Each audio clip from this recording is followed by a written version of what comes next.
Savez-vous ce qu'est la catoptromancie?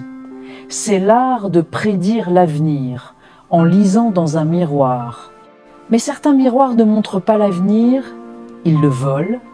En 1984, dans un appartement parisien sans histoire, une jeune femme nommée Élise a disparu sans laisser de traces.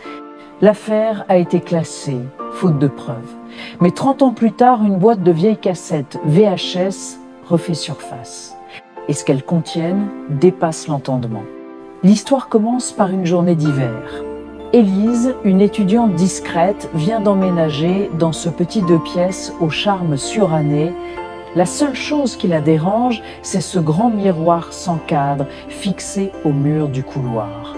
Il semble vieux, presque aussi vieux que l'immeuble. Elle ne l'aime pas, il la met mal à l'aise. Parfois, du coin de l'œil, elle a l'impression que son reflet bouge quand elle est immobile. Elle décide alors d'installer une petite caméra, un caméscope VHS, pour se rassurer, pour prouver à son esprit qu'il lui joue des tours. Ce qu'elle découvre la glace d'effroi. En visionnant la bande, elle se voit, de dos, figée devant le miroir. Mais dans le reflet, son double est différent. Il tourne la tête, la regarde à travers l'écran et lui sourit. Un sourire qui n'est pas le sien. Puis, l'impensable se produit. Le reflet cligne des yeux, lentement, une seule fois.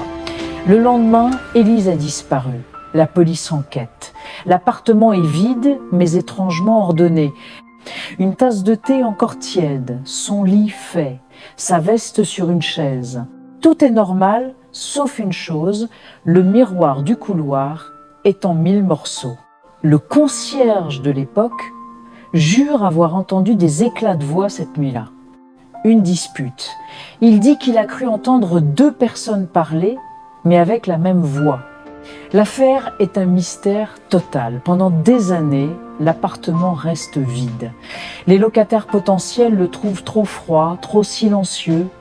Mais chaque année, à la date anniversaire de la disparition d'Élise, un événement étrange se produit. Un nouveau miroir apparaît sur le mur du couloir, parfaitement intact. Personne ne sait qui l'installe. C'est comme un rituel silencieux, un mémorial de verre. Aujourd'hui, l'appartement est toujours là. Le miroir aussi. La plupart du temps, il ne reflète que le couloir vide. Mais parfois, si vous regardez bien, vous pouvez apercevoir une silhouette fugace, une ombre qui passe.